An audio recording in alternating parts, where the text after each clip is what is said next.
Ish. Rania Halleck, my co-host. We also got Juan in the booth with us. Ooh, I'm struggling a little bit here to start. Rania, how you feeling today? I'm feeling good. How about you? I mean, I can't complain. All things considered, it could be worse. Very happy to be here with you. Very happy to be doing this once again. It's a little disappointing that we don't have you in studio after last week. It's sort of a big letdown, but nevertheless, very happy to be here with you. I'll try and make it with my presence from far away. Juan, you're also with us. What's up with you? What's happening in your world? Oh man, so much. It's been a really crazy week. Cause to celebrate, but also like so many things to be angry about, and so many things to really like stoke up those flames, and make sure that we're out there in the street organizing. Yeah, no, absolutely. Well, as you almost certainly are aware at this stage in time, Derek Chauvin was convicted on 3 counts, including second-degree murder this week. And that more or less is a big chunk of what we're going to be talking about here in the show, is all of the implications that are flowing from that verdict, other things that we've seen in terms of police terror around the country this week and last, and some of where we're going, I think, in the course of this movement. But we're also going to be really excited here tonight. It's in many ways unfortunate we have to talk about it, but very excited here to be able to have some of the folks on who are working around the case of Mumia Abu-Jamal, also other political prisoners. But for those who don't know, Mumia Abu-Jamal, the voice of the voiceless, one of the most prominent political prisoners on the face of the earth, facing some serious health challenges, honestly, attempts on his life, if you put it in context. So we're going to be talking about the critical nature of that and a lot of what's going on in terms of trying to lift up what's happening in his case, and to talk about what are the upcoming elements to try to secure his freedom. So there's many things for us to get into here tonight. I'll just say, for those who are watching us on YouTube, don't forget to subscribe to our YouTube channel. Hit that bell so you can get alerts, so that you're on top of everything that we are putting out here on Breakthrough News. So just don't forget to subscribe.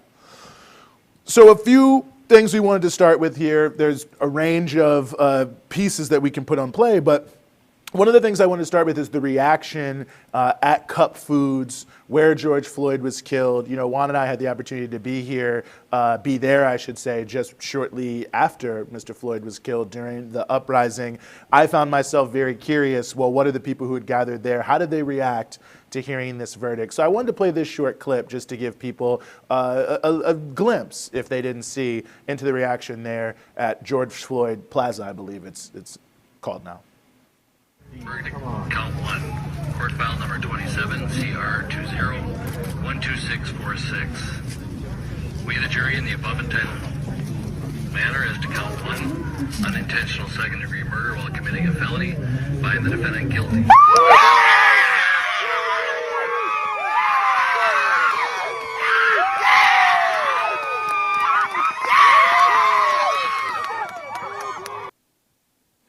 Well, certainly scenes like that were all around the country in many ways. In my neighborhood, people were, well, I can't even say on air some of the things people were saying, but they were very, very excited. I mean, there's a lot of points of contradiction and other pieces that we'll get into, Rania, but I do have to say, I think to see the elation there in front of Cup Foods in George Floyd Square, I think it's Square, there in Minneapolis, that reaction I thought was powerful. No, it really was powerful. And I think all of us who were watching were relieved. And also, it was kind of unprecedented. It's very rare for police to be prosecuted, let alone to be found guilty, to actually be convicted. That was a very big deal. And I think it certainly represents, I don't want to say it too strongly, but a kind of shift, even if it's a slight one, that definitely needs to be recognized, because this happened, not necessarily, it happened because, of course, somebody was murdered on camera in a 10-minute long video. That's one reason it happened. Yeah. And the fact that that's what it took for a cop to be convicted says a lot. But it's also because for months last year, people across the country, from Minneapolis and, from coast to coast, came out in the hundreds, in the thousands, in the hundreds and thousands, and said enough, in a way like I've never seen in my lifetime. And I think that we have to give credit where it's due, because I think there's definitely an attempt by the sort of mainstream to use this to kind of whitewash America. Like, see, America does work, right? America isn't racist. America fixed this problem. But no, this happened because of people power. And we have to recognize that, and we have to credit people who came out in the streets, because that's what did this. Absolutely. I think that's super important. I mean, one of the things that you couldn't fully see in the video, just behind, you saw maybe power written on a building.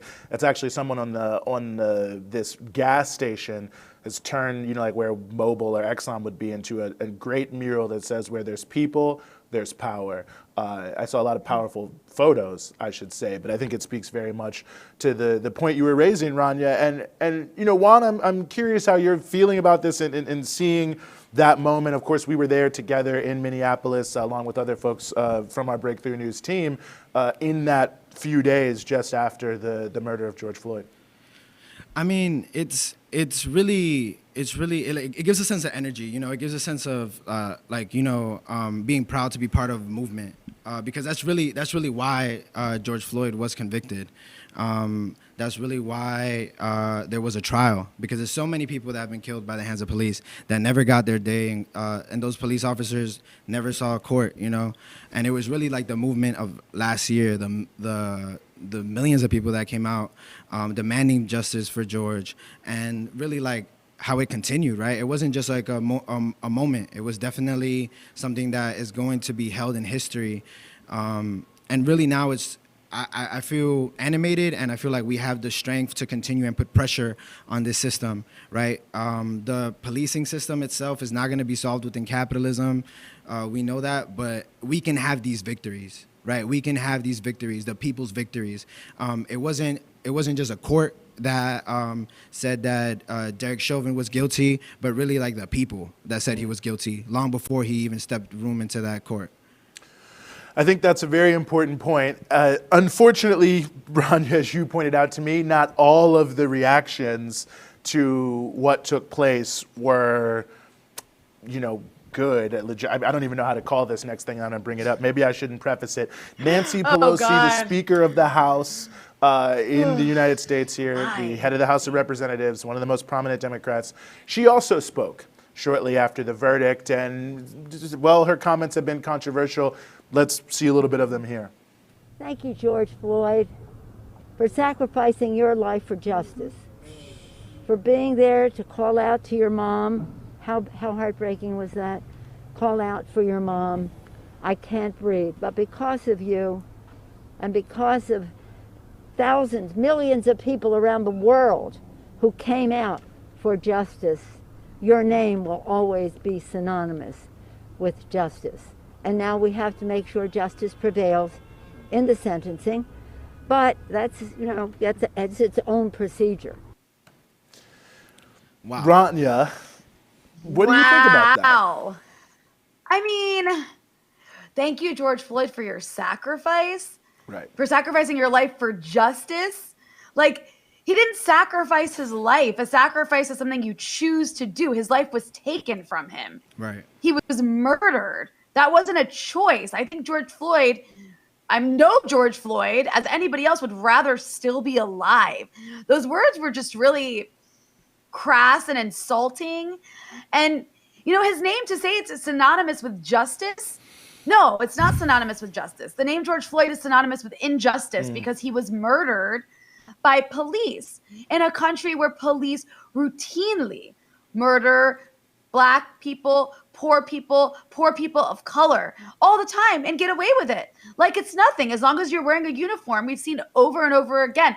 You know, it would take like hours for us to list all the names of people who've been murdered by police in this country. So no, his name is not synonymous with justice. It's synonymous with injustice. And it's just the fact that she said that, like, I feel like you just know that Nancy Pelosi probably words behind or ran those words to her staffers, right, throughout the day, saying, you know, she planned what she was going to say. That wasn't just an off-the-cuff remark. And everybody just sat there and nodded along.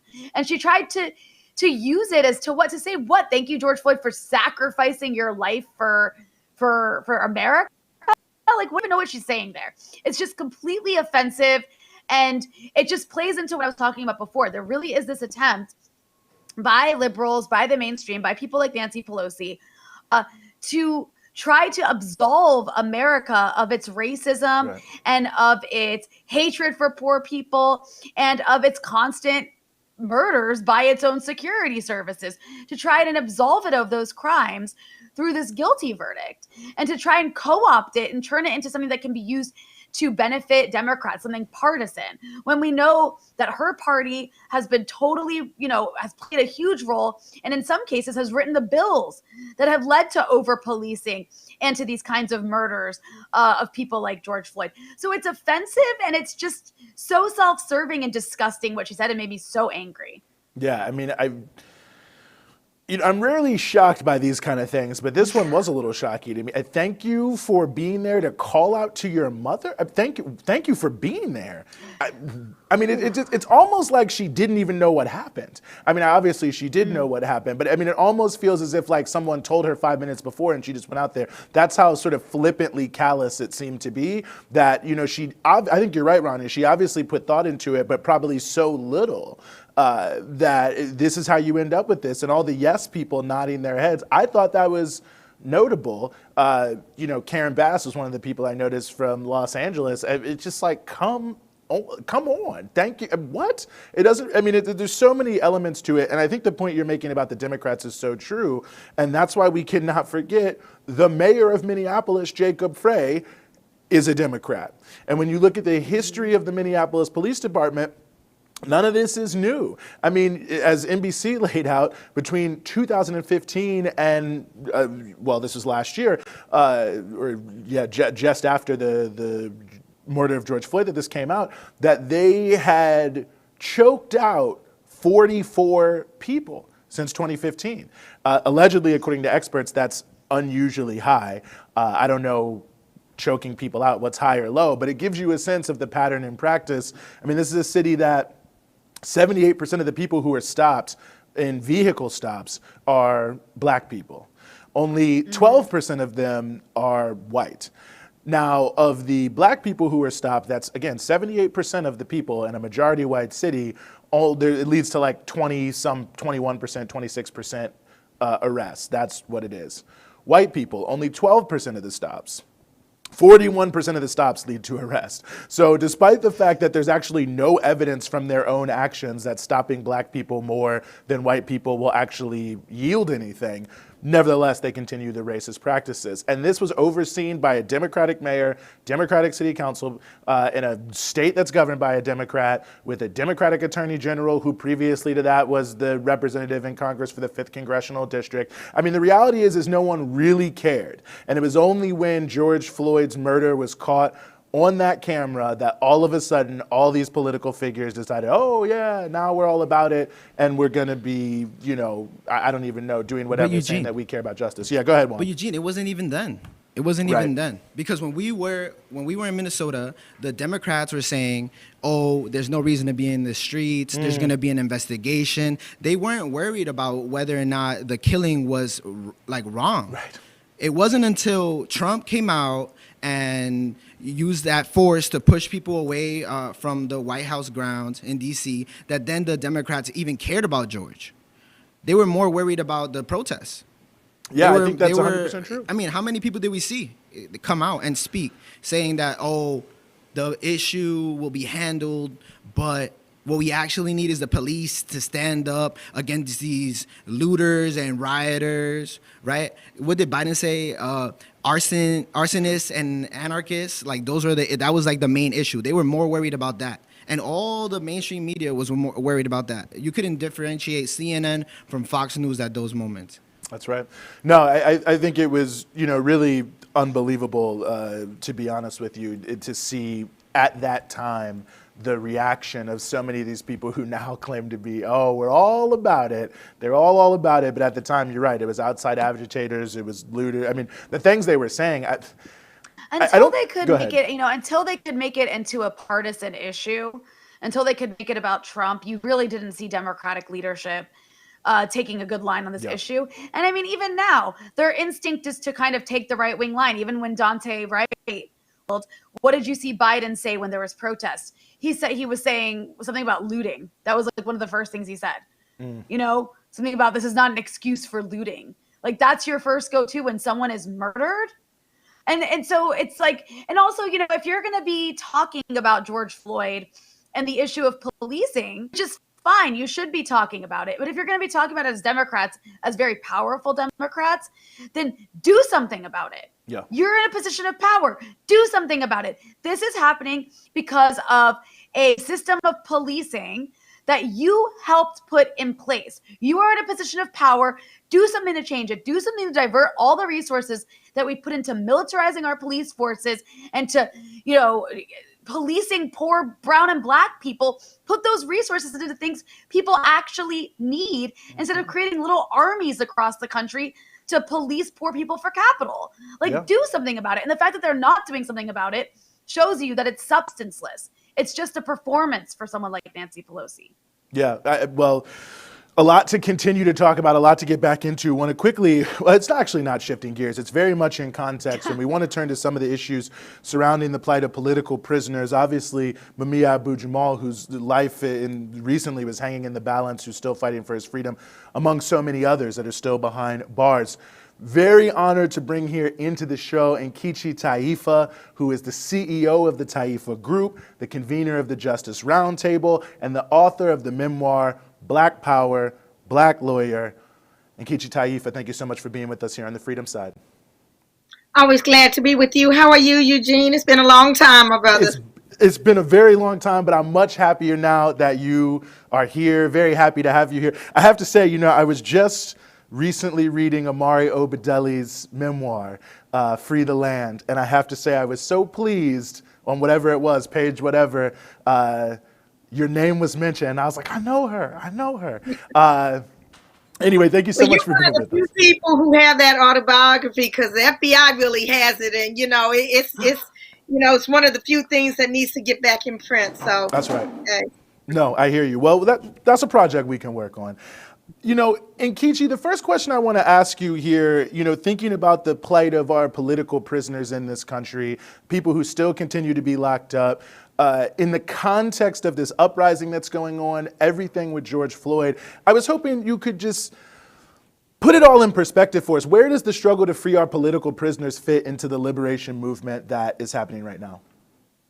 It fits quite squarely within the movement. Unfortunately, much of the movement does not even realize that there are political prisoners who are still in prison as a result largely of the COINTELPRO, the FBI's once secret and quite illegal program to disrupt and destroy Black movements. But we're seeing a lot of the same disruption and destroying today. But we're not always connecting the dots to what happened yesterday to what's going on right here today. Many times the folk who are out there on the streets today don't know that folk like Mumia Abu-Jamal have been in prison 40 years. People like Sundiata Kohli, 48 years. People who, Veronza Bowers should have been, out. They don't know about the freedom fighters who fought for us, back then in the day, are still languishing in prison. And people talk about Derek Chauvin and his minimum being like 8 years or 12 years and his maximum 40 years. I mean, there are people serving life without parole for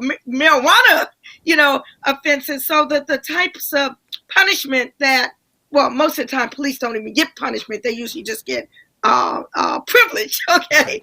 But there are vast differences. Mumia Abu-Jamal just is in the process now of recovering from some very serious surgery, heart surgery, open heart surgery, to be exact, subjected to being shackled to the a bed, a situation where his days are numbered and he's still languishing in prison. The only solution is for him to be freed. Sundiata Kohli, COVID-19 survivor, same as Mumia Abu-Jamal, been denied parole 6 times. Okay, 6 times. Has early stage dementia. Been in prison almost 50 years. I mean, something needs to be done about our freedom fighters' names need to be on the lips of folk who are out there in the streets today. Just like you and I, well, I'm not sure about you, Eugene, you're a little bit younger than me, but was out going to prison in support of freedom for Nelson Mandela from prison and freedom from apartheid, South Africa. we need to be doing the same things today for our political prisoners who are languishing behind bars. I always say you can't imagine any national liberation movement anywhere else that doesn't uplift the political prisoners. Palestine, South Africa, Ireland, all these places. And, I think about the role political prisoners play in all those different struggles in Kichi, and it really is, it's so many levels to it. Obviously, they play many roles. But I wonder if one element of what just seems like this just unquenchable desire by the state to hold these people is to some degree a fear of what they could represent, not just as figures, but of people who are out on the streets actively struggling, mentoring, helping people organize in these concepts, that in a moment like this where it feels like it's a tinderbox, it can become, or at least the perception might be, that it's too dangerous to let some of these folks out. Well, I think another reason why they are still in is to serve as a lesson. A lesson to people out there on the street. This is what will happen to you, okay, if you struggle for your freedom. Most folk didn't know anything about the COINTELPRO until the movie Judas and the Black Messiah just really came on. It's up for an Oscar, and I really hope that, again, the dots are connected with respect to what happened then in the 60s and 70s. That was December 4th, 1969. I remember it vividly. And what is happening today. And what you're finding, though, is that you have these states, Florida, just passed these anti-riot laws.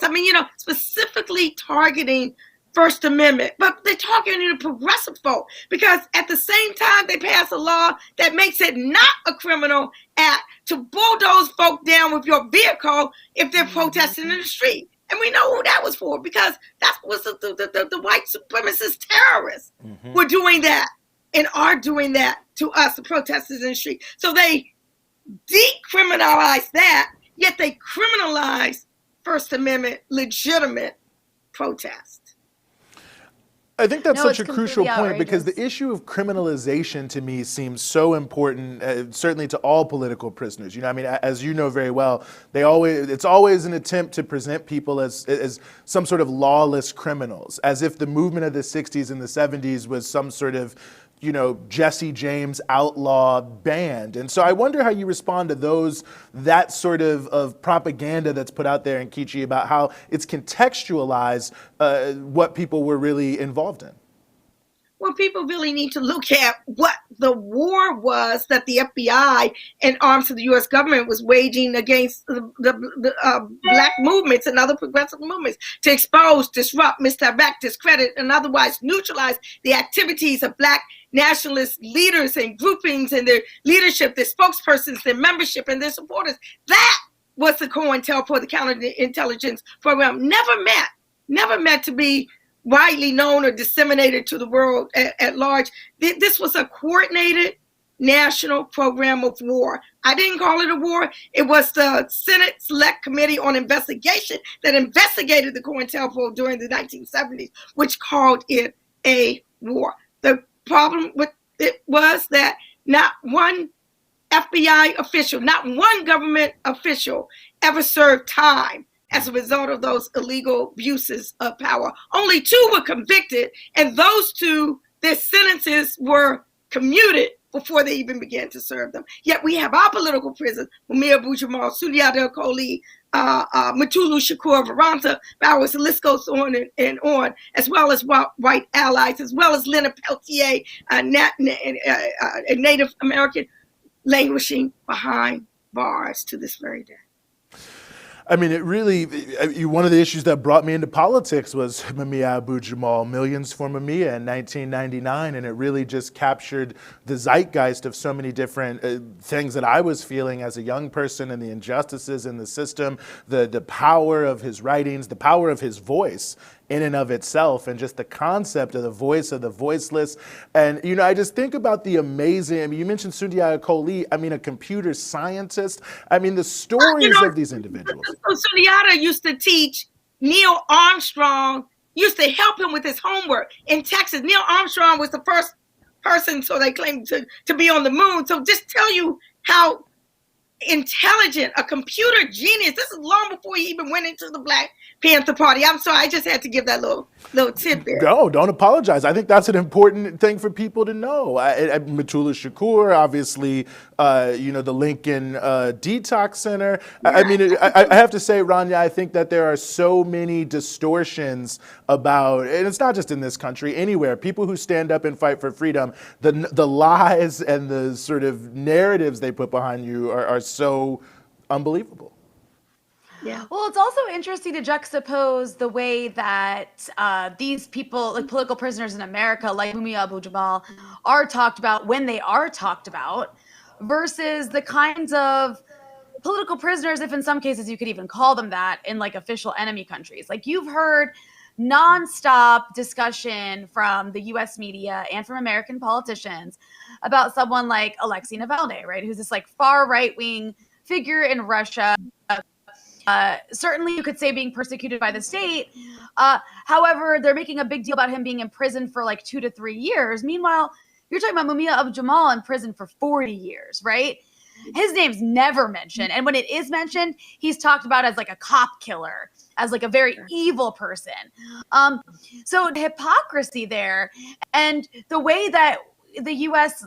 weaponizes the idea of political prisoners when it suits its own agenda versus what's actually happening at home is just really jarring to watch, because and it's also, it comes down on, and this is not to say that, leftists in America are bad, but you mentioned, that it's not even something that's talked about. We don't have the language of political prisoners in our activism, in the way we speak in the U.S. as progressives and leftists.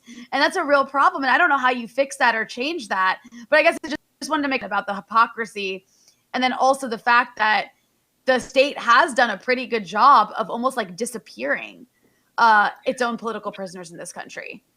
Rania, you are absolutely correct. And we need to break through that. We need to speak their names. They need to be taught about in the schools. I mean, these are our heroes and our heroines. There are people who are in exile who can't even come back here, as a result of $2 million bounty on their head. I won't mention names, right now, but it is very daunting. And as we are out in the streets protesting, we need to make sure that this is part of the advocacy that we are using as well. I talk about the issue of reparations as well. Part of the Japanese American reparations bill was a pardon for all those who resisted detention camp internment. Okay, well, what about our pardons? What about our clemencies for our freedom fighters who are resisting the war of COINTELPRO? So it's all interconnected. And all we need to do is make sure that everyone sees how the dots fit together. I think so. For and, I also like. Go ahead, Rania. I was going to say, I also like the fact that you brought it back to today, in the sense that like we need to understand and learn how COINTELPRO worked and put people in prison back in the day, because it would be really naive to assume that stuff isn't happening now. It just stopped. It just stopped after 1970, right? Like the latest FBI moniker is called Black Identity Extremists. At a time when you have white supremacist terrorists, charting and mapping out, the insurrection that they're going to do, they focus Black Lives Matter folk. They focus on folk who they are calling Black identity extremists, like there's something wrong with being proud of your Black identity. That term that they use themselves is an oxymoron, But yeah. There's so much we could touch on. Yeah, I know you got to go, Nkechi, so I appreciate you joining us. Obviously, we'll have to have you back on. So much to say, but I really hope everybody checks out your memoir, Black Power, Black Lawyer. Great book. Nkechi Taifa, thank you so much for joining us. Thank you so much. Peace and blessings. Very happy to have had Nkechi, who I have seen on so many amazing things. The first time I actually ever saw Nkechi, we were talking about the war on drugs, and she was laying out the reality that it was, really a form of genocide against certain parts of this country. It was a war of counterinsurgency. It was a powerful point that she made there. And I think that really it's an interesting connection, Rania, to the George Floyd piece. I mean, one of the most disgusting elements to me about the trial was the issue of his drug use. And I just think about the impact of the war on drugs and the racist expansion of this dragnet policing, and really sort of the rise of this militarized mass incarceration policing around the need to have social control in certain communities. So it's just an interesting historical thread to me in terms of the death and the murder of George Floyd, and how he ended up there, and the real sort of roots of this system historically, all kind of tying in a lot of different ways. There's maybe not much of a question or a point there, but I was just sort of thinking about that as I was reflecting coming into tonight on what we saw in the trial. Yeah, and they kept bringing up the $20. It was right. The call was over Right. $20 counterfeit $20, bill, allegedly. right? That's why the police were called, allegedly. And that even the prosecution kept hammering that point, as this was over a counterfeit $20 bill.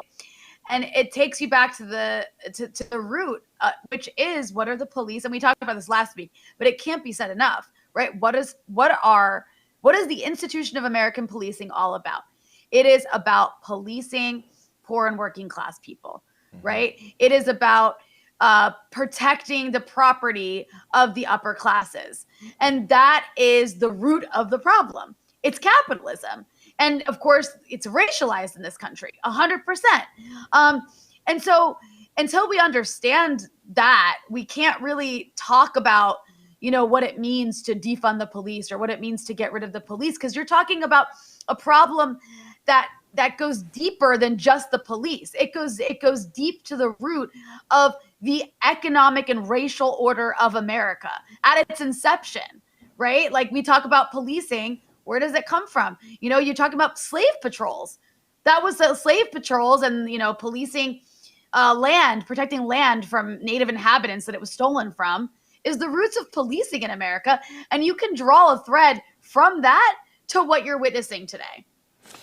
I think so, 100%. I mean, the threads are clear as day, and I think, as you've been pointing out, this is why so little is really done by any of these political forces, be they Republicans, be they Democrats. I mean, I always say about sort of the difference between the two parties, and people say, well, why are the Democrats not doing anything? Well, when you look at the institution of politics, which is controlled by the elites, the ultra-rich, obviously, no matter how far right you move, you are for capitalism. So there's a lot more space there. But the further to the quote-unquote left you move, the more contradictions that start to arise between, the people who are funding the campaigns, and not just the campaigns, but everything, the, revolving door, think tanks and whatever, do-nothing jobs, rainmakers at law firms, and so on and so forth. You come into contradiction with them. So it becomes, structurally, it's much more difficult for there to be change that happens that's really substantive in terms of, people, not profit. But that being said, on the right, it's different. And I think sometimes there's so much conversation about, well, if only the Democrats were tougher, if only they did more. And, look, some of the times you do think, what on earth are they doing? Well, They're like it would be against their interests, though.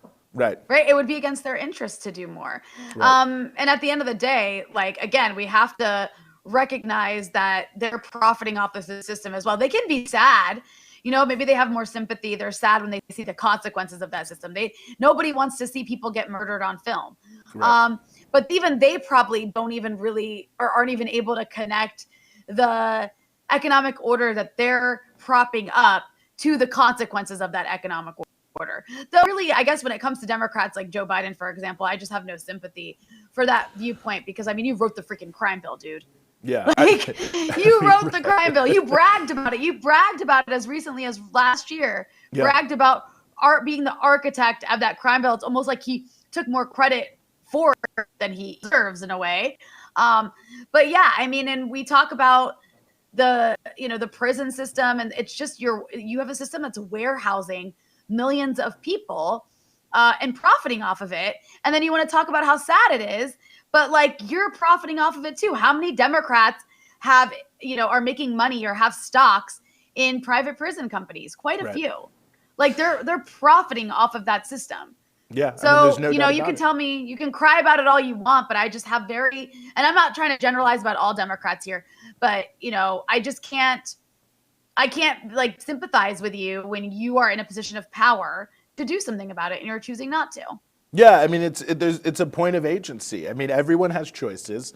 You're going to make whatever choices you're going to make, and people have whatever justifications they have. But I mean, to me, that's one of the biggest problems is that people say, well, elect me because I'm going to do X, Y, Z. And then they get elected and they're like, how dare you try to tell me I should do X, Y, Z? Don't you understand how the system really works, and so on and so forth? It's almost as if you owe them something. I mean, that to me seems to be the prevailing reality about politics in America, is that politicians on both sides are always trying to tamp down expectations about what they can actually do. But then when they run for office, they can do everything on earth. And to me, it just seems like we're talking about, serious life and death issues of all sorts. But I mean, certainly the just reign of terror being waged by the police in this country, over 1,000 people killed every single year. And to go back to a point you made in the beginning, go ahead.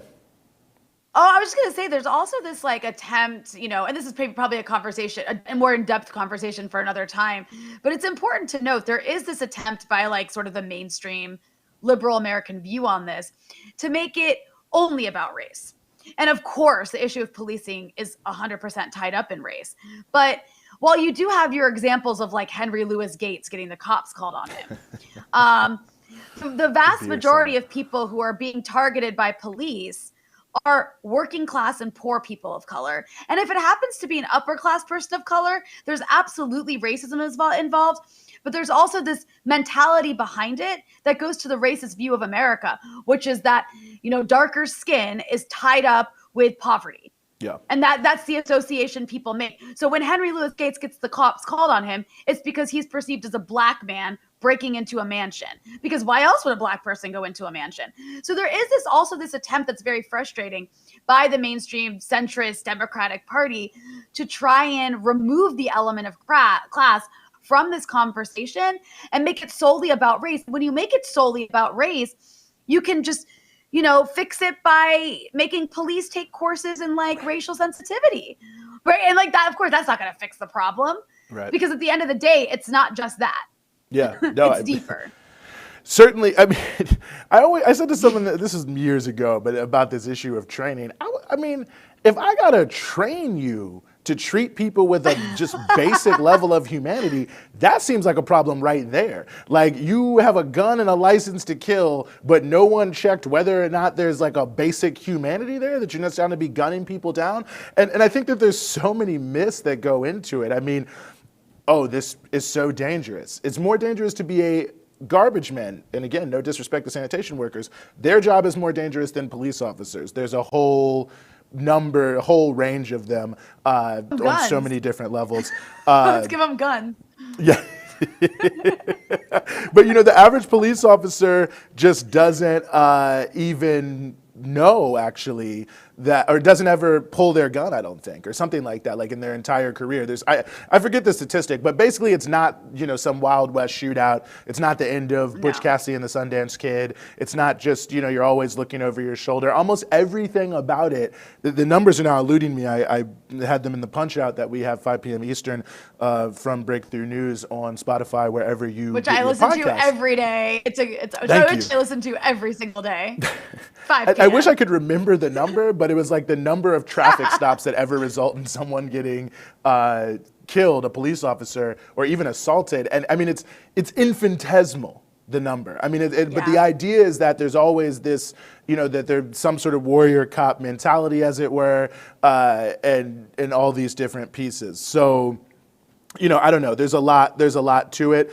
I don't know. There's so much that we can say, I think. Well, it's a militarization too of police. I mean, if you're going to train a police force to dress up like a soldier and to treat everyone like an enemy combatant who's out to kill them, then that dehumanizes the entire population they're policing, which is already dehumanized for several reasons, but that dehumanizes even further.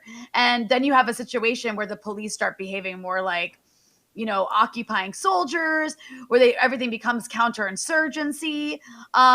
And then it's no shock that you have these instances of brutality. And also, it should make you think twice about what our military is doing in other countries, because it really is a microcosm of that. It in is. so many ways. Well, we like want these to no-knock raids, right? Indeed. We're going to keep the movement moving on, as they say. Very, very happy to be joined here as we continue the show by Kristian Williams, who's the author of one of my favorite books, Our Enemies in Blue, Police and Power in America, and also Fire the Cops. Kristian, thank you so much for being with us. Oh, you might be muted. Oh, no. Hello, can you hear me now? Yes, there we go. Yes. Okay. Excellent. Thanks so much for joining us. Well, thank you for the invitation. No, very happy to have you here. Rania, I'll go to you for the first question here. Well, so me and Eugene were having this discussion before about the roots of policing. And I think that that is an important factor when we're talking about the current trajectory of how policing in this country has evolved. And so why don't you, I guess, start by very briefly, because I know it's hard to do it briefly, but talk about like what is the root of policing in America and how can you connect it to the way policing is playing out today? In Our Enemies in Blue, I trace the roots of police to a previous institution called the Slave Patrols. The Slave Patrols were a militia-based organization that were responsible for enforcing past laws and, as importantly, were responsible in preventing slavery. And as cities in the South began to industrialize and slavery moved in and became urbanized, the patrols likewise moved away from the rural plantation system and into an urban setting. So the first institution that I could find that would really be recognizable to us as a modern police force wasn't in New York or Boston, but was in Charleston, South Carolina. And it was specifically set up as a slave police. Once the institution settled on something like its policing form, its responsibilities began to expand so that it wasn't solely responsible for controlling the slave population, but also the free black population, also the poor white population, and it began to accumulate sort of general law enforcement responsibilities. Also, once one city hit upon this model, it was quickly replicated in other cities throughout the South and then eventually in the North. And the imprint of that origin continues to have its effect today, where really the initial function of the slave patrols and the early police departments wasn't very much to do with crime as we would think of it now. It was very much about preserving the institution of slavery and preserving the capacity of capitalism to exploit that workforce. And so even as slavery ended, that continued to be the sort of reason to be for policing as we know it. And it developed specifically along two lines, which were both present there in that original moment of racial control and class control. So 200 years later, a lot has changed about the law, a lot has changed about our society, but that core function remains basically the same. Policing labor and race. Indeed. I appreciate that point. I just don't want to leave you here too long, Monica Johnson, unintroduced. Very happy to have you, Monica Johnson. Usually you join us from Atlanta, but you're here with us today in studio in New York. Activist with the Party for Socialism and Liberation, anti-racist housing organizer in Atlanta, here in New York. Thank you for joining us, Monica. Thank you for having me, Eugene. I am overjoyed to be here in New York. Live. The revolution is not being zoomed in today. It's live. Well, let me ask you a similar question, Monica, just in terms of what we saw with this verdict. And I think what Kristian is talking about is the roots of policing that we see. I mean, talk about what you see in terms of the consistency and the permanence of police terror, and how you're viewing it in the wake of this limited, but certainly notable decision here we saw with the Chauvin verdict. Right. Yeah. I think that it's undeniable that the roots of policing are as a matter of control for an economic system. So in that need for control, that need to keep a dispossessed population in fear and under the thumb of the state continues. So we don't have explicit slavery anymore, black people's property anymore, but we have mass incarceration. We have the 2 million people in jail, 2 million people on parole, many more affected by the criminal justice system. We had the immediate push of black people, freed black people into sharecropping because that resource of land still had to be tilled and cultivated, but we weren't going to pay them wages. We weren't trying to shift that much in the system that the United States was able to operate under. So I see it here, everywhere that capital is, the reason for the season, the reason for, the reason of being for a country and maximizing that. You have to have some force to keep those who are under that thumb, disempowered. So. Yeah. No, I think that's definitely a fair point. It's more than a fair point. I agree with your point. But that's probably obvious. But Kristian, it raises a question in my mind, what Monica's saying about sort of and what you have also saying about the structural role of policing when we see, whatever individual situation. I mean, I think the way many people view what happened in the verdict is it was almost like an amputation, the Chauvin verdict. It was more to sort of save this lineage of the need for this sort of repressive institution for social control rather than any real transformation of that process. I wonder what you think about that. Of something like this verdict is to re-legitimize the institution which was suffering a crisis of public confidence. That they're willing to sacrifice this particular officer in order to give the impression that the system is self-correcting and that it, ultimately justice will be done and there will be fair outcomes. What that forgets is the years of consistent pressure and the past year of active unrest around the world that it took to produce that one outcome, that it took to posit some limit to police impunity. And so this particular case, it may have a demoralizing effect on police culture for a while because they're going to see that there is some limit to when they will be backed up, right? But ultimately it's the main purpose of it is to head off continued unrest and to inspire new confidence in the criminal legal system as a whole. And it's telling that the main argument that the prosecution put forward was that basically what Derek Chauvin was doing wasn't normal policing. Whereas I think anybody who's been paying attention to this for any amount of time knows that it really was. That similar tactics are used, whether officially authorized or not, they're tolerated in departments around the country. That whatever the particular tactics, the police regularly use lethal force, they regularly use it unnecessarily, and they disproportionately use it against people of color and black people in particular. All of that is really just sort of not up for debate. But the hope was that by making a spectacle of the trial, by convicting this one officer, they could sort of exonerate the rest of the system from what this really is just a single instance of. It's the outcome here is exceptional, but the practice that produced it wasn't.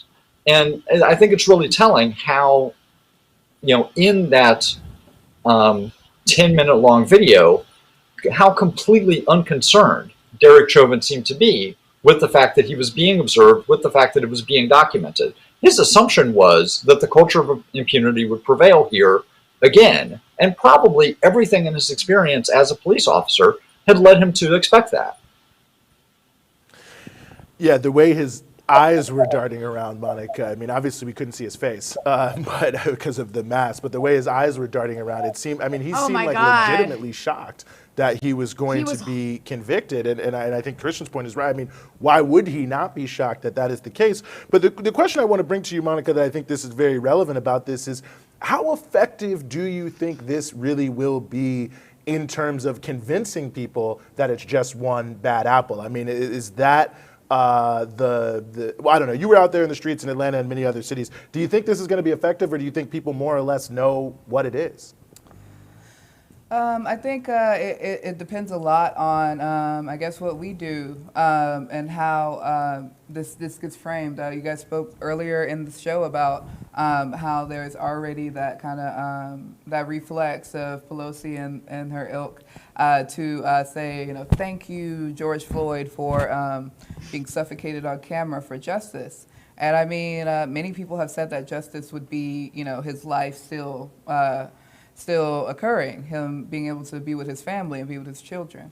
I think that whatever the Democrats, the powers that be, might try to do with this verdict, the police can't stop killing people long enough for it to work. So, being from Atlanta, Matthew Zadok Williams was killed a bit east of Atlanta just this week. Micaiah Bryan, I believe her name was, a 16-year-old girl who was trying to defend herself, was just shot without even much discussion in Ohio this week. And so there might be this one conviction, but I think the statistic is about out of 15,000 deaths at the hands of police, there have been about 7 people convicted of murder since 2005. So in order to, kind of catch up, they have a lot of work ahead of them, and I don't think that is, really feasible for them. I think they're going to, use this as long as they can to kind of say historically, like you guys were saying, the system works. But I even take issue with the charges that they had to bring. I mean, like you said, they meticulously planned this case out so that they could get a conviction to placate the people. They couldn't just do murder. They couldn't even do second-degree murder. What is this? Third-degree murder? It was second, and third, assault. and then an assault. Yeah. So they know that the laws are set up to keep these cops, these agents of the state, not responsible for what they do. Anytime you interact with the police, you try to make a report, they'll tell you about the little axes of how they can move up force, depending on what they perceive to be a threat. So I don't think that the system will be able to save itself with this one, but they certainly will try. Indeed. They certainly will try, and they certainly are. Kristian, one other final question I want to ask you here, and this is sort of tying in a separate issue, but I think in sort of the fullness of how this issue has been playing out in the past year. In the Amazon union drive, one of the big pieces that the workers were pushing, it's a majority black workforce, is that they felt a lot of this was a Black Lives Matter issue in terms of the quality of life and work for the citizens of Bessemer, Alabama.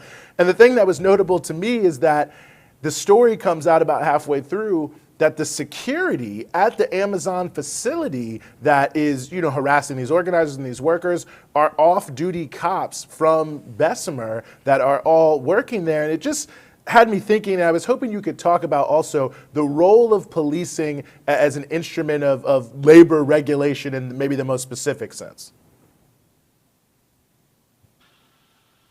Right. Well, again, if you think back to the origin of the institution and from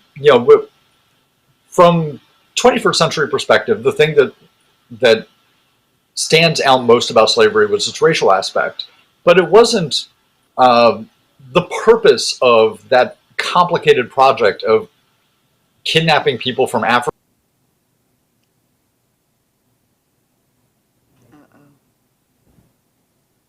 Oh, That wasn't yep, me. Kristian, you might have froze there. If you can hear us, we'll see if we can't get you back here. But I think it's a crucial and important question. I think this typical role of the police, Rania. I mean, anyone who's ever been to a picket line knows that, when they want to clear you out, they just call the cops, and that's how it works. Yeah, the busted strikes and and attacked labor unions historically. Again, they are an arm of the capitalist class in this country. They're shock troops. They are the ones who police the rest of us to maintain a disgustingly unequal and racialized order, economic order in this country. And of course, I wish I could speak to the specifics like Kristian could, but I think we've lost him. It's over. Yeah, I think we may have, but I really appreciate it. He goes, no, but his book lays that out, and it's a really important, because I think oftentimes, again, when we talk about policing, you do have this attempt to try and take that class element out of it in this country, and that leads to a complete misunderstanding of why what's happening is happening if you don't understand that class element and the way that policing has been used to police property and labor. And so we need to understand that, but yeah, I'm sorry that got cut off. No, it's all good. Our Enemies in Blue, it really is one of my favorite books. It's extraordinarily comprehensive. It lays out so much about the role of policing. It also talks quite a bit about the red baiting, the red squads, the attacks on radical organizations, as it were. Go ahead. The way that police have been helped by, and this is still happening today, or have collaborated with the KKK and other, right-wing racist groups, like you mentioned, with McCarthyism, but also today. I mean, today you saw last year during those protests how like the Proud Boys would come to a protest, or other groups like them, far-right groups, white supremacist groups would come to a protest and do the policing for the police. That's what Kyle Rittenhouse was doing in Kenosha. Right? And that's why he was able to walk around after shooting and killing someone, walk around with his AR-15 like he hadn't done anything wrong and nobody stopped him. Yet, you have the police gunning down a 16-year-old girl in Columbus, Ohio, without even telling her, giving her a warning. 4 shots, killing her with 4 shots. But this other kid from whatever right-wing group he was affiliated with was allowed to walk around untouched, unharmed, an AR-15 after shooting someone. Yeah. That tells you a lot. Absolutely. Well, we're going to keep moving forward here. We want to add to the mix here, very honored to add to the mix, Tef Poe, musician, organizer, and co-founder of Black Men Build. Tef, thank you so much for joining us. How's it going, everybody? It's going fantastic, man, and I really appreciate you joining us. Here's my first question for you, Tef. Seeing what happened with this verdict this week, and thinking back to myself of what we saw when that 3rd precinct in Minneapolis was burned down, and I was there the next day, and other things happening in the uprising. I mean, is this verdict really a message that whatever else you can say, that no matter what they say, uprisings can do something, can have an effect, can make change to some degree? I mean, to me, the verdict is a direct result of the uprising. I don't see how any politicals are associating it with anything else. Of times in the Black liberation movement today, the nonprofit sector of the movement takes credit for victories that the streets actually propagated and organized. Monica, let me ask you this too, because you were there quite a bit around the Rayshard Brooks situation in Atlanta, obviously, tragic murder there, and the uprising that took place there. I mean, talk about the impact perhaps of this verdict. I mean, because people were so demonized in Atlanta. There was so much demonization of the protest movement as not constructive. You had Killer Mike come out and speak against y'all at different pieces like that. Not to put him on blast, but just, historically going through it, what happened. I mean, talk about how you feel after this verdict about all of the naysaying about, what people should be doing in terms of making change. Yeah. On that note, I feel that the results have to speak for themselves. Of course, this is but a small step. Like we said, justice would be a longer life for George Floyd. Justice would be Rayshard Brooks, not being killed for doing the ostensibly right thing and sleeping in his car instead of driving home when he was drunk. We saw the protest movement in Atlanta be demonized, be blamed for the death of a young girl, which they have not really done much in the investigation of the death of that young girl at the the formerly known Wendy's, Richard Brooks Peace Center that is still blocked off by concrete. They blamed the Black Lives Matter protests, and then it gave them a pass to just completely ignore us and to completely say that we're a fringe group that is violent. Who knows? There were many people that were around. I find it very convenient that those powers that be get to blame the protest movement for that. The protest movement is the reason why they have to still sort of talk about this issue. We have city council members, part of task forces that claim to be on the side of the families of police victims. Rayshard Brooks's wife. But these people are unresponsive or unhelpful when it comes to struggles that impact the people that Rayshard Brooks, his milieu. We in the housing struggle, some of these city council members they claim to be for the people. They're always at the protest. They always want to speak. Depending on the protest, not really, right. The more powerful, really full of emotion, a real outcry. They're not really at those. They get to plan their own. They get to, prepare a little speech, wear Chanel earrings while homeless people are 100 feet away from them, and posture as if. There is a real desire for change to make Atlanta work for us, and I think that these misleaders, as many have called them, they want to control the protests more than anything. They know that people won't stop uprising, so they want to kind of control it, hold it in, put it in a corral where they can kind of set the terms of our movement. So it's a really important task to be clear about the fact that the genuine outcry of the people is what can lead to change when we get organized and when we're able to hone in on that.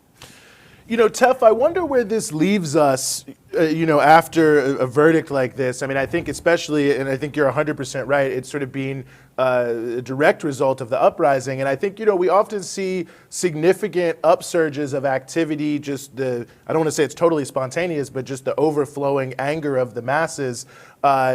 How do you capture that anger? How do you direct that frustration and that outrage, moving forward in terms of, not just having the initial outpouring, but also being able to direct power, if you know what I'm saying?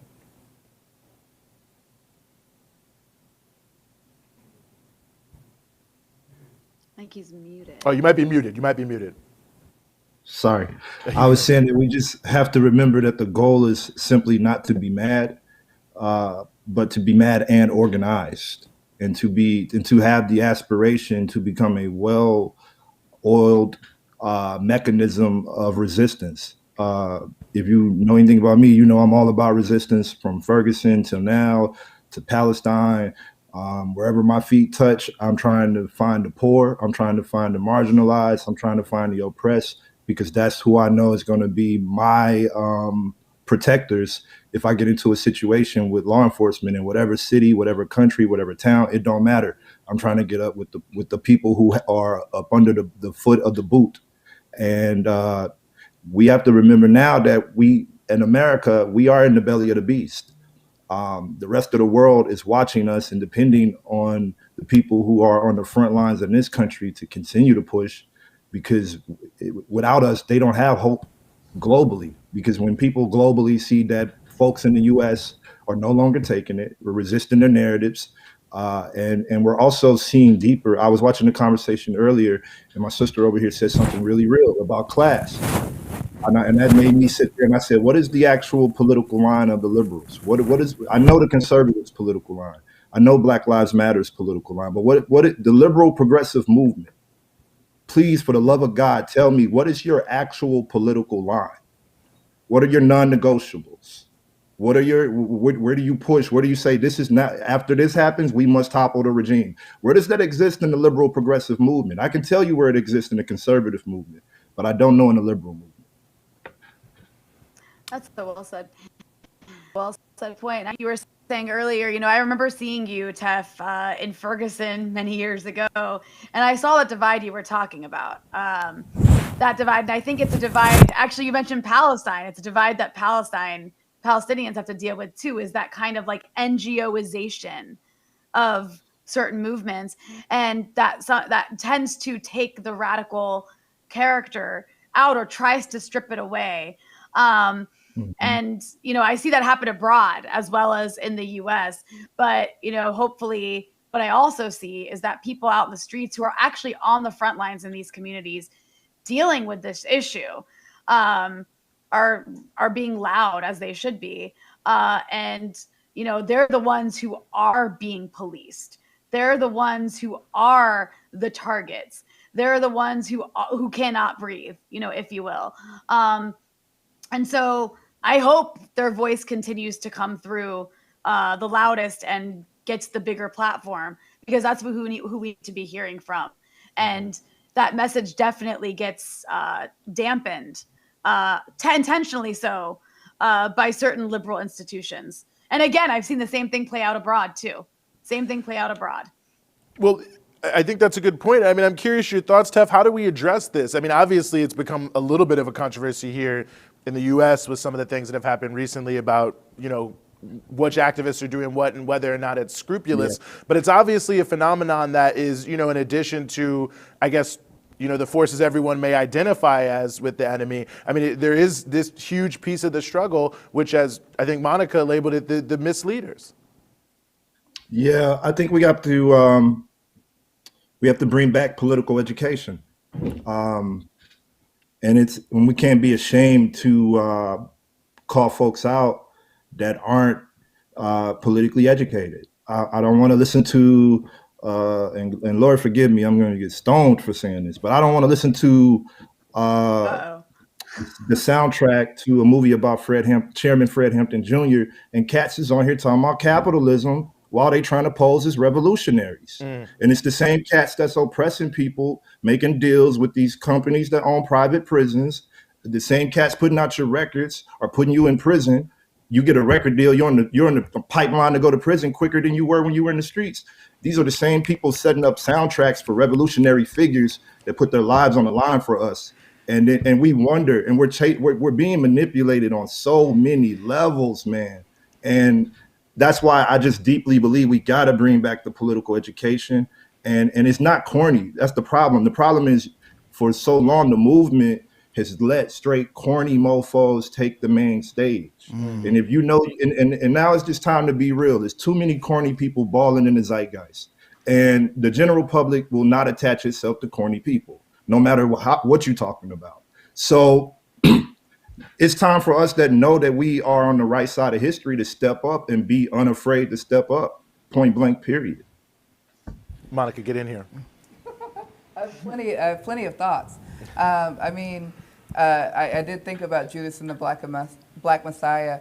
I like a couple of the actors in that film, but really the point of it, the point of a lot of what Tef is getting at here is that there's more spotlight on who has to struggle with the two forces within them, whether I collaborate with the state or whether I'm for the people. And those, like in earlier segments of the show, those who actually give their lives to the struggle are more often than not criminalized, disappeared, or run away before that happens to them. If we're in it for the long haul, we have to know that repression will come, and we should be clear about that. We should say, if someone is able to get on and get a certain platform and get just an easy way to, if Cadillac will give you any money, it's not, maybe you're not for the people. Maybe, this kind of self-criticism needs to come out a bit more. If you can get any funding from companies that claim to be for luxury. We see the way that some of these rappers, these artists, treat those around them, treat their families, their wives, so we can't be fooled into thinking that dinner with them is better than the $50,000 of our liberation. You know, like if we dinner with Jay-Z is not going to get us anywhere. Political education is the point. The practice in your community and actually not being just someone who writes online or is a pundit or kind of styles themselves as someone who really who knows what we have to do. The only way we can make changes by doing. So I think that if we should criticize ourselves and we should criticize those who get to kind of stand on the sidelines and tell us what to do. I live like half a mile from the Wendy's where Rayshard Brooks was killed, and I went to my house to get like a granola bar, and by the time in the time that I left before I came back, Killer Mike and T.I. had come to say some things and they had left, and we were there for many hours that day. So what really is their place in the discourse? So if those who get to be promoted by the news, the symbols, the black faces in high places, the higher Monica, you get, you I have do to want to start jump in real asking quick. who are you really serving. So that's I see a lot of that in Atlanta. I see a lot of that wherever we have long histories of movements. The opportunists are there. So we have to be smart about that. We have to tell those we're organizing with that we it's the primary importance of who we are led by. What is our dominant line? Juan. Yeah, I do want to jump in. There's so many things that like you and Tef just hit on that really like I had to come off of like doing the background stuff real quick. That's all right. Because honestly, like I remember when we were in the car, Eugene, and we were watching the reports that there were like protests in Atlanta, and it was Killer Mike, right? Killer Mike, loot, steal, kill, right? Talking about how we shouldn't be in our communities. These are historically like black communities. These are businesses owned by black people. Like it's very easy when something is not happening for you to talk all the smoke that you want to smoke. But while there, I censored myself, Eugene. You should be proud of me. I appreciate that. It's a family show. But it's really in the moments of action wish you and like wouldn't. what people are doing and what people are saying that should be held up, right? Because at the end of the day, who does that serve, right? Now Killer Mike is doing the black-owned bank, right? That's what he's doing right now. In the moments where there needs to be like funding for movements and not funding for like these like nonprofits that have been stealing money. I'm not gonna get to that because we about It's to a be on the family wrong. show. We about to get stoned too. Tef, we're gonna be together for it, right? Tef agree with me. But also like people like D-Ray, right? People like D-Ray that is out here talking about, oh look, Doritos is so progressive. Like, is that really what the movement needs? Is that really where we're at as people, right? People that end up having their own TV shows, and like, what are they doing on these TV shows?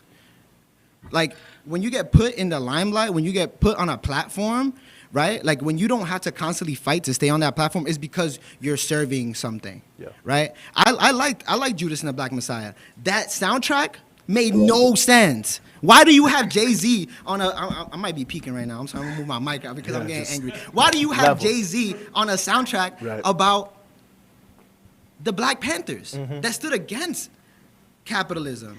The answer isn't black capitalism. It's solidarity. It's socialism, right? Rania. I was gonna say, yeah, it's very reminiscent of like Beyonce doing that that music video where she used Black Panther like basically uniform. We're gonna make too many people angry. And we're gonna make too many literally at people the end angry. of that. You saying I'm the just saying, beehive literally. now. But the point This is is literally at the end of that. dangerous. At the end of that music video, what did she say? Something about like we need a Black Bill Gates, and it's like, no, that's not what she like. I mean, don't use the Black Panther. If you want to say that, fine. That's your message, fine. but this was the symbolism of a party that literally stood against that. It was, where you're talking about fighting capitalism, not with black capitalism, but with socialism. And you're going to take that and use it. But, that's the reality that we live in. We live in a capitalist country. And there's going to be lots of people as this, using these symbols to try to, make money and co-opt. And that's why I think Tef made a really good point about the importance of political education. Because I don't think it's necessarily fair to say all these people are just bad. I mean, if they're billionaires, I don't care. They're bad. All billionaires suck. But I'm just saying, generally, it's really easy to care about an issue and maybe not be super politically educated in it. And because you're not, it's super easy for your eyes to get really wide and big when you can start to benefit from caring about that issue. And that's the whole point of that sort of foundation, NGO, limelight pipeline, is to move people away. So I think that, that's why the political education is so important, because people, if they knew better, then they would be able to resist those luxuries that, that entice really anybody who's human. Anybody's enticed by those things. Right. And so it is an issue. And so it's less, I think, about the individual and more about the system that really is built to pull people away from radicalism by enticing them with those fun things, I mean, I do want to say one more thing. I'm sorry. Go ahead. I mean, you control all our sounds, so I mean, I'll mute everybody. Not do I do want to say one more thing. I'm going to say one more thing. But I remember during the campaign trail, when the elections were still having on, Cory Booker went up and was bring up a point against Bernie. And his point was, I was at a black church yesterday, and nobody said they wanted socialism. Everybody said they wanted to have small businesses, right? And the thing is that is the reality for working class people, right? Because that is the political education that we receive from the TV, from school, from movies, from music. You are just currently embarrassed millionaire, right? This is going to be your come up story. Started from the bottom, now we here, right? But the reality that we're not sold or we're not told is that the majority of people are poor, live and die poor. And the reason why that is because then the system doesn't work that way, right? It's not functional. If I tell you, you will work this dead-end job for the rest of your life, you're not gonna want to be part of this system. You're gonna revolt. So there has to be a narrative that entices people, that if you keep working here, if you go spend some money on the lotto ticket, if you trade some stocks, you too can be rich. So don't be mad at Jeff Bezos. Don't be mad at Bill Gates. Be mad at yourself for not working hard enough, when that is not the reality. Because poor and working class people are the hardest working people in the world. Yeah. They make the world go round, literally. And also, you guys are bringing up some really good points, but I also want to say too, folks act like black capitalism is this new black radical capitalism thing is brand new. I mean, that's just, once again, is why we need political education. People act like the 1970s never happened. I mean, apparently, like Detroit built the middle class. The reason that we have a middle class, Detroit, Michigan, black folks, working class black folks defined it, created it, made it. Without, you see, do we have a middle class now? Nah. You know what I mean? So you see the proof in the metrics. It's in the history. It's in the receipts of what actually happened. It's in the liner notes of the story. So, I mean, even if you want to see and also one of the problems is, without that education, we start our own history in an inaccurate place in the story. So we've already had war regimes of black folks that technically ran planet Earth and were greedy. People never heard of Mansa Musa, apparently. See how it worked out? You feel me? I mean, this stuff isn't brand new. Humanity lives in a cycle of repeating the same mistakes. So I think it's also important, what we're all unearthing in this conversation is another thing. The necessity to identify that it's not the people. And a lot of times when you get caught up in calling out folks, what happens is the public needs that moment to understand on these platforms when they're watching TV, when they're watching whatever, when they're seeing us speak. They need to understand that this is straight up systematic. It's systemic. We can erase me. We can erase DeRay. We can erase Patrice Cullors. We can erase Phil Agnew. We can get rid of everybody. We can Thanos all us up out of here. And the system is it's going to still be a systematic vice that produces people that fill certain societal voids in the zeitgeist. And we all play ping pong and we play our part. I might be the dude that's going to go outside, say, burn it down. You might be the abolitionist. You might be the reformist. You might be the dude that thinks we can get free by being landlords. I wouldn't agree, but hey, that's what you want. But you know what I'm saying? So like it happens. We're not unearthing anything new with a lot of these techniques, strategies, identities, and placements on the chessboard. And I think that now in this era, if you don't learn anything from the George Floyd incident, what you should learn from George Floyd's murder is that innovation actually can move the needle.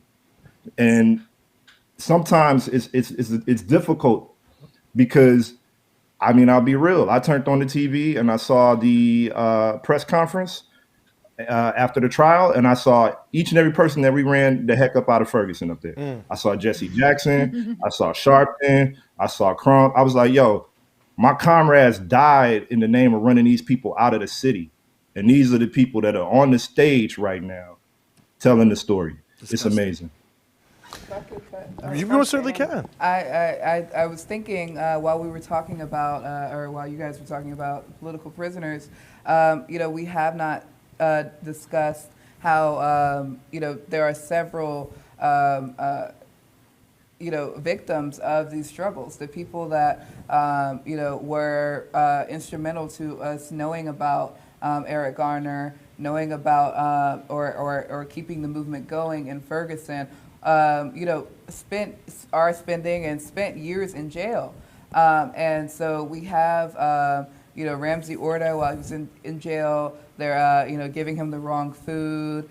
We have I think his last name is Williams, who was who is still in jail for his 8-year sentence of Ferguson.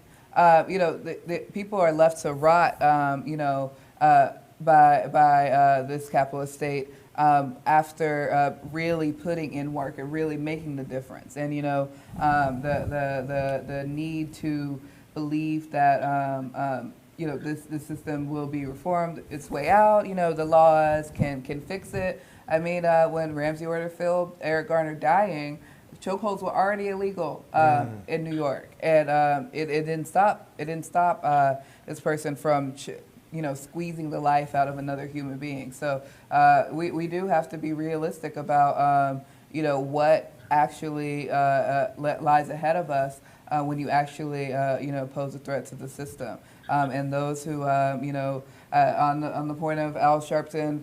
I think he posted an Instagram video of getting into a private jet to go watch to go hear the Derek Chauvin trial. It's just like, it's blatantly disrespectful, and there are people that have to be just run out of these spaces. I was walking, having a good time in New York, walking and saw like an office, one of Al Sharpton's offices in Harlem. I'm like,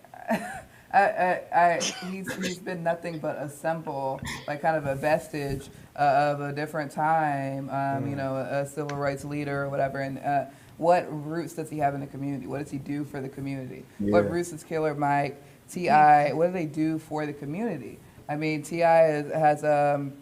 has probably abused several women. There's hundreds or dozens of allegations coming out. And these are the people that get to represent us. So it is of primary importance that we, actively run these people out of our spaces, whether it be on the scale of these celebrities or whether it be someone who, gets to fill that role, is comfortable, taking the money of NGOs and nonprofits to kind of, listen to people but not do anything with information. Yeah, I believe. Someone have to double check me here. I believe that private jet that he was on was owned by Ray McGuire, who's a candidate for the mayor of New York City. He's a black man, but he's like a Wall Street banker. And I just saw some article the other day that was like, Ray McGuire wants you to know he's more than just Wall Street's candidate. As more than, if you are Wall Street's candidate, I don't need to know anything else. Well, and to give you a sense on how deep it was, to show his like level of credibility, he was meeting with people in the community. And one guy was like, yeah, you know, he was different than I thought. I think he's the real deal. I mean, we met on a basketball court. Wow. He got to try to be the So Professor yes, X black of the people, we movement. play basketball and we rap. Like, did he also take you to the studio? It reminded me of Pete Buttigieg at Sylvia's with Al Sharpton. Like, I mean, it's so ridiculous and so obvious how transparent these attempts are, and just like if this is what you think the ability, I mean, it reminds me of what you said earlier, Tef, like if you were corny, you can't get it. And like, really, I'm gonna meet you on a basketball court to show that I'm real? Like, I mean, I don't play basketball. I'm sorry, I'm gonna say that. It was my worst sport. And so that would not really move me at all. Like, this white man can't jump or something like that. Go ahead, Rania. No, I was saying that's messed up. I played basketball growing up. Wow. Were you good? So that's messed up. That's only I was good. I was short. I'm very short. Well, I mean, I'm gonna have to. Surprisingly very short. I'm gonna have to see you shoot the rock. Yeah, Ty Wan knows. Steph Well, Curry I'm is very short. loud.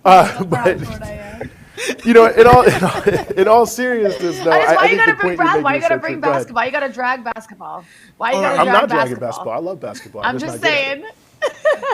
It actually reminds me of Obama's memoir. Now that we're saying that, and I hate to even say this. I mean, you know, but I had to put the book down when he was talking about how he connected with his blackness through basketball. I was like, no, That was the movie on Netflix. No.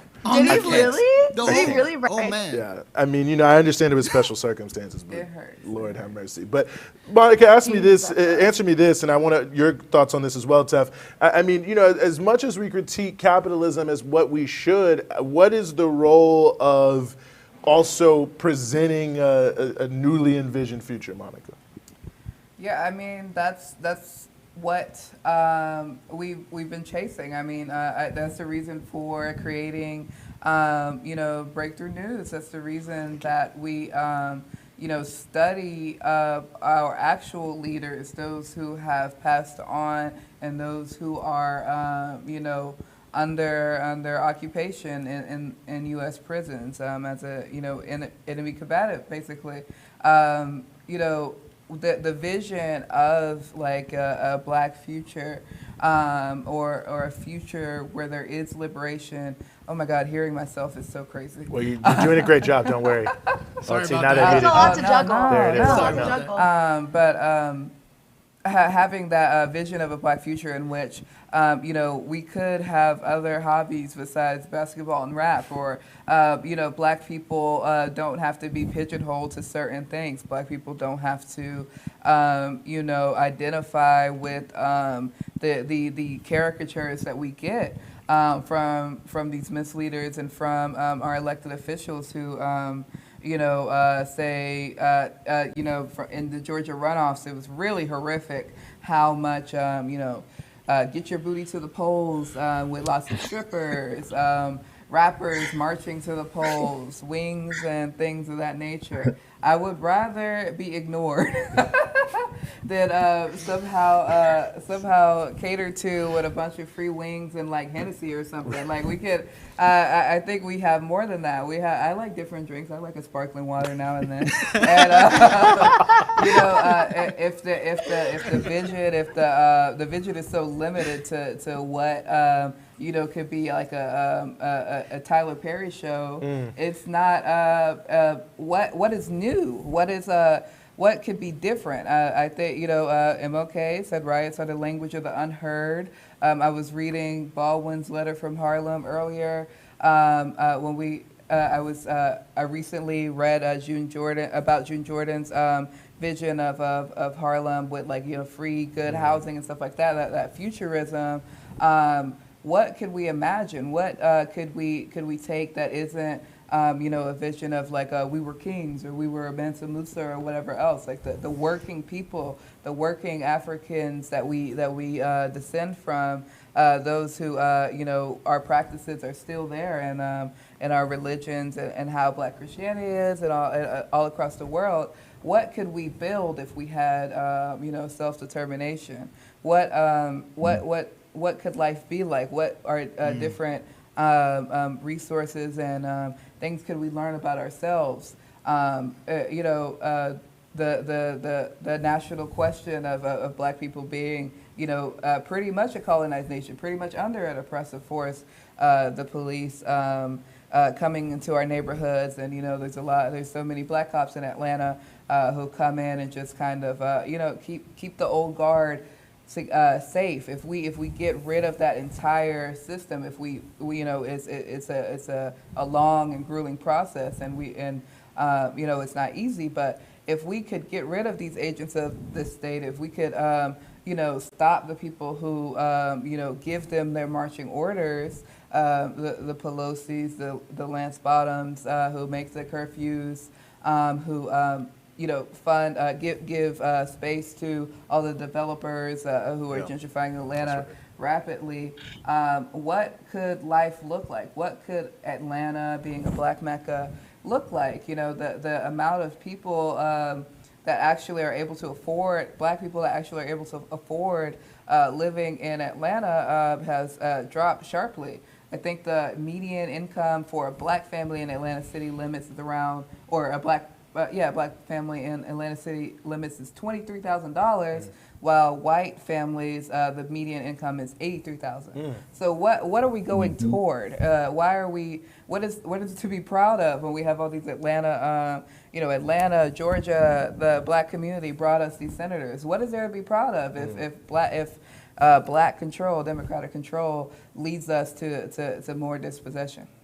Tef, your thoughts? There's a lot to unpack there. I think as I sit here, I start to think about the fact that,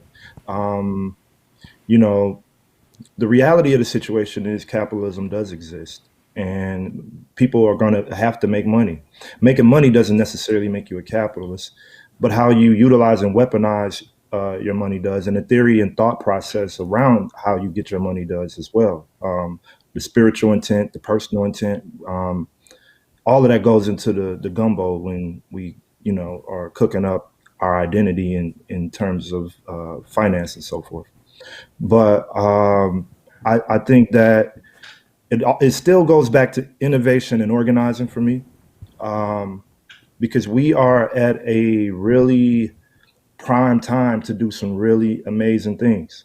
If we are going to have some Black millionaires that want to have some adjacency to the movement, then let's step to them with a real agenda. Let's and for each of our communities, and folks in these communities know what we need, know what we want. A lot of times people want to come compress genuine, organic moments of uprising and intrigue amongst the people with what's already been done. Let's get in here and make them do some one-to-ones. Let's get in here and make them canvas. Let's get in here and make them do this, and make them do that, and make them do that. And I was a part of something that was a genuine, organic uprising against the state. And it lasted for over 300 days. And we didn't do not one damn one-to-one. So we had no days of canvassing. There was no voter registration was on pause for 300 days. And my problem that I experience as an organizer is that we, the people who can get 250 people on the street corner, if something goes wrong, if there's a police officer involved shooting, if there's the people who are running the mutual aid programs, the grassroots mutual aid programs, the folks that are operating outside of the electoral spectrum of organizing, all too often were used during the election cycle, because the people that are doing electoral organizing, let's be honest, they're not really in the streets. So they know the organizers that are in the streets, so they come get you, and you go get the streets for them, because you don't want the opposition to win for real. You out here every day putting blood, sweat, and tears into stopping the opposition. So you're like, okay, they're gonna come through with the big guns and help us make sure that this person doesn't win. And as soon as they accomplish what they need to accomplish, which is basically the person that they need to get hired gets hired. They are outro. You hear me? Yep. And you're left there doing the mutual aid program by yourself. There's very little funding for that type of work because unless you become a very deeply maniacal person about the process, you don't have the documentation involved to show a high-end funder that you gave away 400 Pampers last year, fed 600 people, dispersed 800 books to the children. You don't have the paper. You don't have the same industrial mind frame that an occupational activist has sometimes. So what happens is the authenticity of those people that are really the pulse of what makes these moments unique. That authenticity is often leveraged to build something that you're not a part of or you don't have much control over. And as things currently stand, what's going to change the conversation in the United States and really make this a real, because I don't really necessarily know if I consider where we are to be right now like a genuine social movement. I guess you could call it a social movement, but I wouldn't call it a revolution. But where we are now, there's levels, and we can climb some levels. And I'm interested to see if this generation really does want to climb those levels, or are we really more so a makeshift remodeled version of the civil rights movement, where it sounds different, it looks different, but the objectives are basically just white inclusivity. And I think that we have opportunity to really be the demise of white supremacy, and to also really change the narrative, because a lot of people believe that the white man is invincible. They believe the United States is invincible. They believe the military industrial empire will wipe us out. Oh, the people aren't ready for revolution. And you see revolution every day in our communities. Crime is misappropriated revolutionary activity. Those are people who are living on the brink of society that are saying, this ain't working for me. So much to the point that I'm an everyday outlaw against that. I consider myself an outlaw against this regime. So I have determined that, I'm going to break their laws, but I'm going to appropriate the way I break their laws. So I'm not going to be out here doing things that are dangerous and harmful to my community, but I'm not going to abide by the laws of this land. I'm just not. It's a slave state. It's a colonizer regime. They murder, they rape, they pillage, they teach you to hate, they teach you to misappropriate the way you love. I'm not going to acknowledge their governance. I'm sorry. So that may have a different set of consequences for me than it has for somebody who is seeking to be able to sit next to Van Jones one day. No, I appreciate that on so many different levels. I will add on Rania. top of that, I will add just that Tef mentioned earlier the way that the world looks at these uprisings in the U.S. And it is true that, you are in the belly of the beast, and people in other parts of the world, they do get inspired by what happens in the belly of the beast, because they're like, there's people that are being treated like that there too. And they also recognize that in America, you're on the front lines of that. Like, you are on the front lines of the empire. So it matters. It matters that this is happening, and that there are people who have revolutionary mindsets in this country, because it's almost kind of like the world's depending on you. That's for sure. You have the power to change it here. Yeah, having just been in Haiti, no doubt about that. I mean, everyone was looking to see what's going to happen in the United States in terms of the history. Well, there's so much there. We could talk for 8 more hours. Tef Poe, really appreciate you joining us, man. At Tef Poe, people can follow you. I hope they follow you, support everything you do, your organizing, your music. Just honored to have had you here on the show, man. Thank you. Peace. It was an honor to be here, y'all. No, please, anytime. Actually, I can be myself on this show, so it was cool. I've been doing news bites that I hate all week, so. Well, we're glad we can switch it up for you. Monica Johnson, also very thankful to have you here, all the way from Atlanta. I know you didn't come especially for this, but nevertheless, you didn't have to be here. I appreciate you coming in. Stick with us for a second here, and then we're going to just close out here. So I'm here. Just support me. Nevertheless, I think that is going to do it for us here today on the Freedom Side from Breakthrough News. I'm Eugene Puryear, of course. Rania Khalek, my co-host. It was such a pleasure to be with you again. Always good to be on with you. Hopefully in person sometime, not too far away. Very much looking forward to it. If you're watching on YouTube, don't forget to subscribe. Don't forget to hit that bell so that you can get the alerts and hear everything that is happening. Shout out to everyone who has been a patron of us here at Breakthrough News. We are brought to you by you. So patreon.com/Breakthrough News if you want to become a patron and help us doing amazing shows like everything you saw here.